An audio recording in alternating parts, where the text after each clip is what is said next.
Start. मैं विशंबर दयाल सहायक आचार्य राज्य कन्या मदन कोर्स थी। आज हम राजनीति विज्ञान का अर्थ और परंपरा दृष्टिकोण परिभाषाओं के बारे में डिस्कस करेंगे। राजनीति विज्ञान अंग्रेजी भाषा के पॉलिटिकल साइंस का हिंदी रूपांतर है, जिसकी उत्पत्ति यूनानी भाषा के पोलिस से हुई है, जिसका शाब्दिक अर्थ नगर अथवा राज्य होता है। क्योंकि तत्कालीन यूनानी जगत में अनेक छोटे छोटे नगर राज्य हुआ करते थे, इन नगर राज्यों की प्रशासनिक व्यवस्था का अध्ययन शुरू किया जाता था। लेकिन कालांतर में इन नगर राज्यों का अस्तित्व समाप्त हो गया है और इनके स्थान पर राष्ट्रीय राज्यों का प्रभाव हो चुका है। इन राष्ट्रीय राज्यों की प्रशासनिक व्यवस्था का अध्ययन जिस विषय में किया जाता है उसे राजनीति विज्ञान कहा जाता है। राजनीति विज्ञान की परिभाषाओं को लेकर के दो मत प्रचलित हैं। परंपरा दृष्टिकोण के संदर्भ में राज्य वैज्ञानिकों का ये मानना है कि राजनीति विज्ञान के संस्थागत अध्ययन किए जाते हैं, अर्थात राज्य के अतीत, वर्तमान और भविष्य के स्वरूप का तुलनात्मक अध्ययन किया जाता है। परंपरागत दृष्टिकोण के संदर्भ में राजनीति विज्ञान की जितनी भी परिभाषाएं दी गई हैं उनको अध्ययन की सुविधा की दृष्टि से तीन वर्ग में बांटा जा सकता है। प्रथम वर्ग राज्य के अध्ययन के रूप में। इस वर्ग में उन राजनीति शास्त्रीय परिभाषाओं को सम्मिलित किया जाता है जिनका मानना है कि राजनीति विज्ञान केवल राज्य का अध्ययन किया जाता है। डॉक्टर गार्डनर के अनुसार राजनीति विज्ञान के अध्ययन का आरंभ और अंत राज्य के साथ होता है।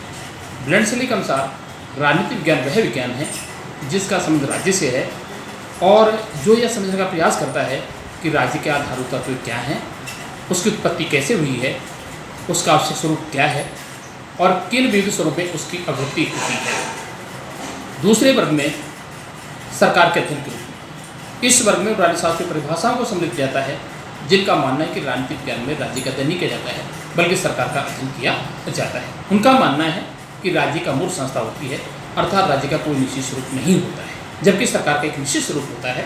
यदि व्यवस्थापित और कार्यपालक नहीं समझ पा जाता है तो संसदीय सरकार होती है।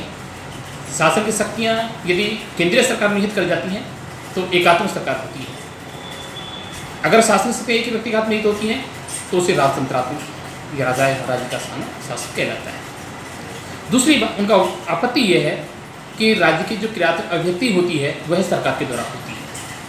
सीले के अनुसार राजनीति विज्ञान में शासन के तत्वों का अनुसंधान उसी प्रकार से किया जाता है जिस प्रकार से संपत्ति शास्त्र में संपत्ति का, ज्यामिति शास्त्र में स्थान और ऊंचाई का, जीवन शास्त्र में जीवन का और रेखा गणित में स्थान और ऊंचाई का। लिको के अनुसार राजनीति विज्ञान सरकार से संबंधित विद्या है।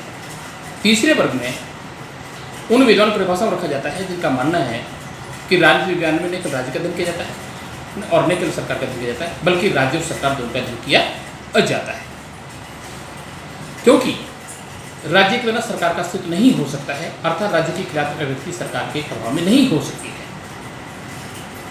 इस वर्ग में इन्हीं विद्वान की जो परिभाषा को रखा जाता है पॉल जेनेट के अनुसार और डिमो के अनुसार।